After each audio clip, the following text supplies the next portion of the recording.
The latest on those air travel disruptions as a result of the government shutdown, which has now become the longest shutdown in history.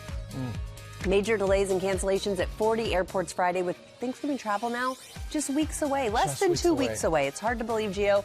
You've been tracking all of this.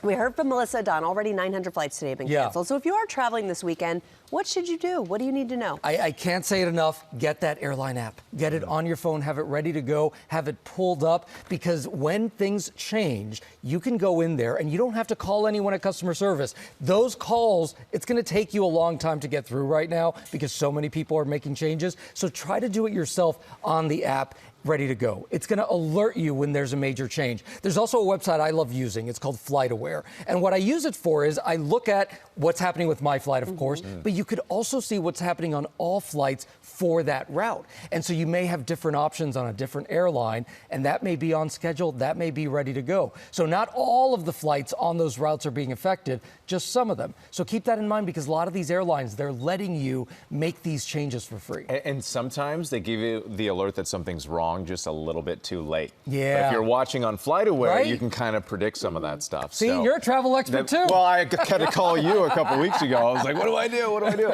So what if you have to travel this coming week? It is expected to get worse. Is that right? If this keeps going? Yeah, so if the shutdown continues on, this is going to get worse. It's going to get worse and worse. In fact, the FAA says that airlines must cut 10% of their flights at the high-impact airports no later than November 14th. So that's Friday that we're talking about. Any airline that does not comply will be fined $75,000 per flight over the limit. So the FAA is also limiting space launches and re-entries that we always see, because when those happen, flights have to be stopped and they have to go around and all of that. So they're limiting that. But this is getting really serious because this weekend, they were looking at about 4% in flight reductions. We've already seen what that does, right? Now we're talking about 10%. That's a lot. No one knows when this government shutdown is going to end, but should people be readjusting their Thanksgiving travel plans now, or should they wait and see what happens? You know, I think keep your flights. If you can, and it gets very expensive, try to buy maybe a refundable backup flight on that same route if you can do it. That's a good option. But otherwise, keep your flight for now.